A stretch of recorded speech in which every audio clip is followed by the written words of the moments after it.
Awal Agustus, musim sudah berakhir? Tidak, kamu masih bisa menanam banyak sayuran yang bagus saat ini. Dan berikut adalah 7 pilihan yang sudah sering saya coba selama bertahun-tahun. 7 sayuran itu adalah lobak yang sangat baik tumbuh di musim gugur, hama lebih sedikit untuk tanaman ini, dan tanaman ini tidak akan cepat berbunga. Kamu punya waktu lama untuk memanennya. Bayam adalah pilihan yang sangat bagus pada waktu ini. Bulan Agustus sebenarnya adalah waktu terbaik untuk menanam bayam. Arugula, maksudnya salad rocket, bukan wild rocket. Saya biasanya menanam wild rocket pada bulan September, tapi salad rocket, arugula, sangat bagus ditanam di awal Agustus atau sepanjang bulan Agustus juga. Brokoli tunas ungu masih ada waktu. Memang agak terlambat. Biasanya ditanam di bulan Juli atau Juni, tapi sekarang masih memungkinkan. Saya berhasil dengan sangat baik tahun lalu menanamnya di awal Agustus.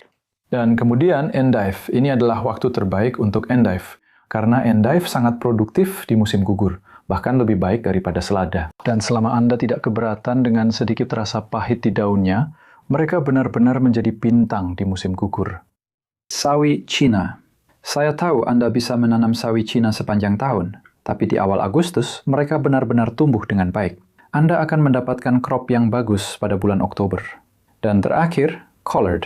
Saya sedang menanam beberapa di antaranya untuk menunjukkan kepada Anda sekarang. Dan Anda bahkan lihat di luar sana beberapa collard yang masih dipanen sekarang, yang ditanam pada bulan Agustus lalu.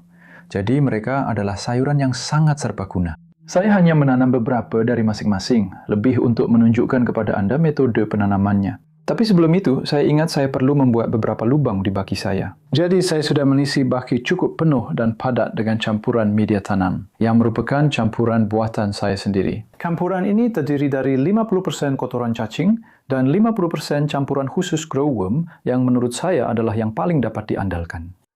Campuran itu juga mengandung kotoran cacing. Sebenarnya bisa digunakan langsung, tapi menurut saya menambahkan campuran buatan saya sendiri benar-benar membuatnya lebih baik, memberikan kesuburan ekstra. Jadi alat ini kami sebut dip popper, dan alat ini membuat lubang-lubang yang rata dan rapi di seluruh permukaan. Saya belum menyiram kompos pada tahap ini karena saya tidak ingin komposnya terlalu basah. Itu tidak akan berhasil jika terlalu basah. Tangan Anda akan basah saat menangani benih dan semuanya. Kompos ini cukup lembab, sehingga bisa mempertahankan bentuknya cukup lama. Untuk saya masukkan benih-benih ini. Nah, ini lobaknya. Tokyo Cross adalah varietas hibrida. Dan menurut saya menemukan varietas ini jauh lebih konsisten, dapat diandalkan, dan rasanya enak dibandingkan dengan banyak varietas lama. Meskipun varietas ini dikembangkan di Jepang cukup lama yang lalu. Dan saya menanam beberapa benih dalam satu sel. Jadi itu berarti kira-kira 4 benih per sel. 3 atau 4 sudah bagus. Sebenarnya bahkan 5. Kamu tahu, itu tergantung pada perkecambahan karna. Seringkali ada satu yang mungkin tidak tumbuh. Sekitar 80% adalah tingkat perkecambahan yang bagus untuk benih yang dibeli. Bayam. Saya juga akan menanam beberapa biji sekaligus, tapi saya tidak akan menaruh terlalu banyak biji. Mereka biasanya tumbuh cukup merata, dan menurut saya, untuk memetik daun bayam yang lebih besar, satu tanaman saja sudah cukup. Jadi tadi ada 3. Lalu, tidak selalu mudah untuk menanam dengan tepat. Saya berusaha menanam 2 di setiap lubang. Sisa benih ini akan saya tanam nanti, kalau kamu penasaran. Karena saya mungkin tidak akan memasukkan benih kembali ke dalam kemasan jika sudah terkena tangan saya yang agak berkeringat. Lalu di sini kita punya arugula. Jadi ini adalah benih dari koleksi saya bersama Premier Seeds for Direct.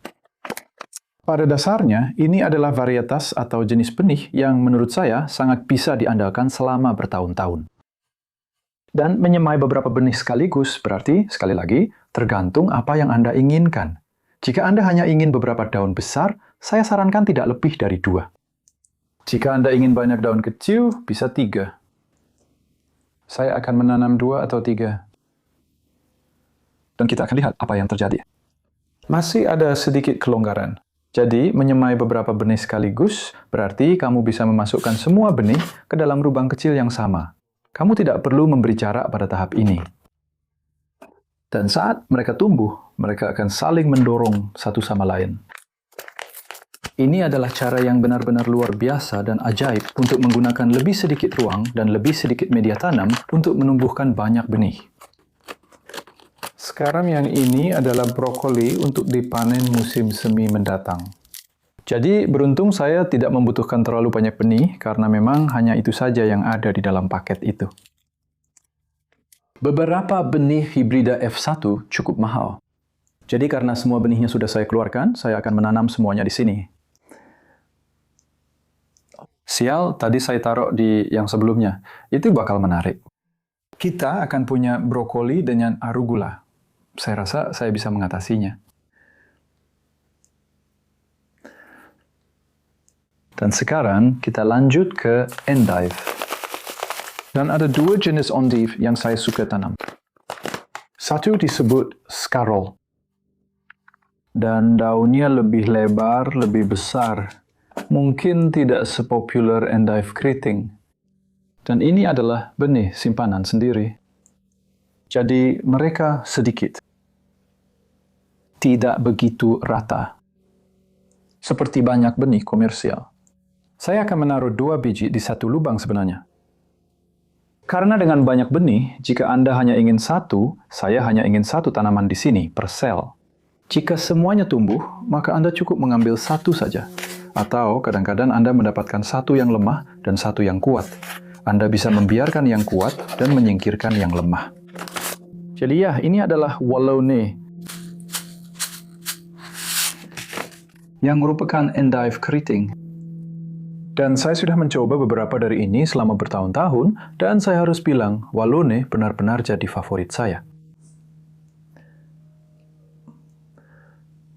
Jadi kedalaman lubang-lubang ini adalah sekitar 4 mm. Sering dikatakan bahwa Anda menabur benih sedalam lebar benihnya. Itu hampir mustahil, karena banyak benih yang sangat kecil. Dan Anda bisa lihat, saya menaruh semuanya di sini pada kedalaman yang sama, meskipun benihnya berbeda. Jadi, ini adalah beberapa sawi putih dari tahun lalu, yang menurut saya sangat bagus. Dan saya akan melihat bagaimana pertumbuhannya tahun ini, hanya sekadar ingin tahu saja. Jadi sekali lagi, 2 benih per sel. Seringkali kami menanam ini di dalam baki untuk dipindahkan, dan saya akan tunjukkan itu sebentar lagi. Banyak benih brassica, Anda tahu ini adalah brassica. Cukup besar dan itu membuatnya lebih mudah untuk disemai. Saya juga punya di sini beberapa dari King Seeds. Yuki. Dan saya pikir ini juga akan menjadi perbandingan yang menarik, karena Yuki adalah varietas yang sudah lama saya tanam. Dan saya ingin melihat bagaimana perbandingannya dengan Questa. Kalau ada bedanya, Yuki sedikit lebih kecil. Jadi ide dari sawi putih Tiongkok ini adalah mereka akan membentuk crop yang sangat padat dan bisa bertahan cukup lama. Sepanjang pertengahan hingga akhir musim gugur, saat daun yang renyah dan segar sangat dinantikan, karena pada saat itu selada sudah tidak banyak menghasilkan. Kami benar-benar memasukkannya ke dalam salad kemasan. Hanya beberapa daun sawi putih Tiongkok yang lebih kecil saja. Dan terakhir, kita punya collard. Collard baru saya tanam tahun lalu. Dan terus terang, saya agak malu mengakuinya. Saya tidak tahu bagaimana saya bisa melewatkannya. Saya akan menaruh 2 benih lagi. Itu juga termasuk keluarga brassica. Dan saya sangat terkesan dengan pertumbuhannya yang rendah. Rendah artinya Anda bisa dengan mudah menutupinya dari burung merpati di musim dingin, yang merupakan masalah yang kami hadapi di sini. Nah, kalau Anda menanam kale, yang mungkin kerabat terdekatnya dalam hal daun yang dihasilkan, Anda tidak bisa dengan mudah menutupinya karena tanamannya cukup tinggi saat musim dingin. Dan musim dingin lalu, tanaman ini terus berproduksi hampir sepanjang musim dingin. Jadi, kami sering hanya memetik beberapa daun collard yang indah dan lembut, dan tanaman-tanaman itu masih terus berproduksi di luar, bahkan sampai sekarang. Jadi, lalu saya akan menutupinya dengan lembut. Saya tidak ingin mengganggu benih-benihnya pada tahap ini. Dan saya akan lalu memberikan sedikit air, dan saya akan menunjukkan cara menyiramnya. Karena pada tahap ini bisa saja terjadi kesalahan saat menyiram. Saya tahu ini terdengar seperti hal yang jelas, Anda tahu, memberi air pada tanaman. Apa yang perlu dipelajari tentang itu? Sebenarnya cukup banyak, karena jika benih-benih ini, saya lupa memasang labelnya, jadi saya harus ingat mana yang mana. Suara saya serak. Jika benih berada dekat permukaan seperti ini dan komposnya cukup kering, jika kamu menyiram terlalu banyak air sekaligus, benihnya bisa hanyut keluar. Jadi saya melakukannya seperti itu. Itu belum benar-benar basah, tapi airnya baru mulai meresap. Dan itulah salah satu ironi dari menyiram tanaman. Bahan kering, tanah kering, kompos tidak langsung menyerap banyak air seperti kompos atau tanah yang sudah lembab. Jadi saya membuatnya cukup lembab dan kemudian mungkin 2 kali lagi penyiraman yang sedikit lebih menyeluruh atau lebih tahan lama. Dan sebelum menyiram, saya mencatat berat baki ini. Ini salah satu cara untuk mengetahuinya. Sebenarnya ini masih belum seberat biasanya saat sudah benar-benar lembab. Jadi ini masih belum benar-benar lembab. Saya memang suka membuat baki-baki ini benar-benar lembab pada tahap ini. Karena dengan begitu, Anda bisa tahu ke depannya seperti apa. Dan mulai sekarang, pada waktu seperti ini di musim panas, penyiraman dilakukan sekali, bahkan 2 kali sehari, jika cuacanya benar-benar cerah. Di iklim kita biasanya ya, itu sudah pas, terasa berat sekarang. Jadi itu adalah cara menyemai langsung di baki, tapi kamu juga bisa menanam seperti ini. Tidak ada dari ini yang, ya ada beberapa yang sedang kita rekam sekarang, endive itu yang sebenarnya sudah kita pindahkan. Itu adalah Scarol Endive Diva yang saya semai 4 hari lalu untuk memberi kamu gambaran tentang kecepatannya. Dan Sam yang kemarin ada di sini sudah memindahkan mereka. Dan dari ruang kecil itu saja, dia sudah memindahkan 90 tanaman endive. Jadi pada dasarnya, saya menanamnya terlalu rapat. Tapi ini juga karena benih home safe yang sangat kuat, sehingga sangat berhasil. Dan memindahkan bibit artinya seperti ini. Ini saja yang kamu lakukan. Kamu hanya perlu mengangkat beberapa bibit. Agar kamu bisa memegangnya, dan pada tahap ini bibitnya sangat kuat, karena kamu bisa dengan mudah melakukannya. Kalau aku bisa menemukan ruang di sini. Ini agak berisiko, tapi mari kita coba. Kamu cukup membuat lubang yang cukup dalam, lalu kamu bisa mendorongnya masuk. Itu agak sulit dilakukan di depan kamera. Coba jangan menghalangi, tapi intinya aku ingin mendorongnya masuk. Supaya batangnya tertanam dan daunnya berada di permukaan. Bibit dari baki ini sangat merata. Ini adalah keuntungan dari menyapih bibit, yaitu jika kamu mendapatkan perkecambahan yang buruk, kamu akan kehilangannya di situ, bisa dibilang begitu. Itu tidak memakan tempat di baki modul. Kamu akan mendapatkan baki modul yang sangat penuh dengan tanaman yang semuanya akan siap dipindahkan pada waktu yang sama, yang dalam kasus ini akan sekitar 2,5 minggu lagi. Jadi karena sekarang masih awal Agustus, cuacanya sangat hangat. Dan benih yang kita tanam, banyak jenis brassica cenderung tumbuh sangat cepat. Mungkin yang paling lambat justru bayam. Tapi dengan menyemai di baki itu mulai sekarang, kita kemungkinan besar akan menanamnya di luar sekitar tanggal 15-20 Agustus. Tanaman warna-warni ini, sebenarnya kami menyemainya pada pertengahan Agustus tahun lalu. Lalu menanamnya di sini pertengahan September sebagai bibit berumur 4 minggu, di antara buncis sebenarnya, yang saat itu masih berbuah. Dan mereka tidak langsung tumbuh pesat. Lalu tiba-tiba mulai berkembang dengan baik pada bulan Oktober dan kami mulai memanennya pada bulan November. Dan jaring yang saya letakkan di atasnya saat ini hanya diletakkan begitu saja di atasnya. Saya rasa itu mungkin sedikit membantu mengatasi kumbang kutu. Meskipun tanaman-tanaman ini sekarang sudah cukup kuat dan mereka bisa menahannya sampai batas tertentu. Tapi kalau Anda lihat daun seperti ini, Anda bisa melihat kerusakan akibat kumbang kutu ada di bagian pinggir, yaitu di tempat yang bersentuhan dengan jaring. Karena begitulah cara kumbang kutu bertelur melalui jaring tersebut. Tapi bagian daun-daun yang lain masih bagus. Dan yang ini tangkainya cukup alot. Jadi kalau saya memasaknya, saya mungkin akan memotong bagian tengahnya karena faktor musim lebih dari apapun dan juga karena kekurangan air di tanah. Jadi mereka tidak sesubur atau selembut saat musim dingin. Dan sebenarnya saya juga belum begitu yakin apakah tanaman ini bisa bertahan sebagai tanaman tahunan. Karena Anda bisa lihat sekarang sudah mulai membentuk crop caul.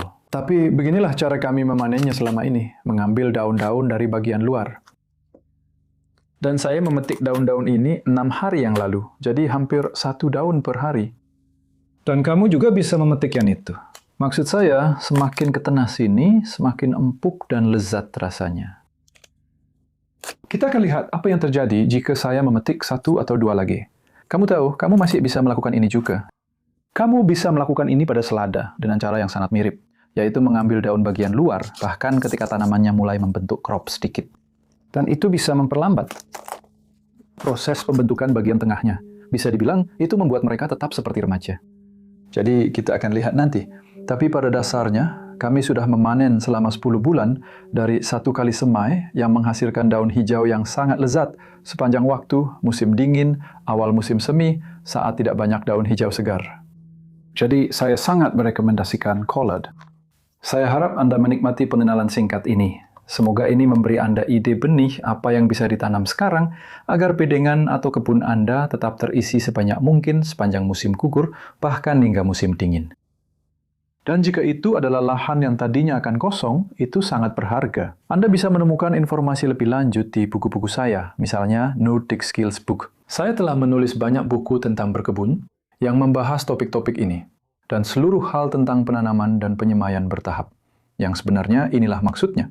Karena pada akhir Agustus hingga September-Oktober, bedengan kita mulai kosong. Dan jika Anda selalu punya tanaman yang siap untuk ditanam, seperti kami menanam collard di antara buncis pada bulan September tahun lalu, itu bisa memberikan hasil yang luar biasa. Selamat mencoba!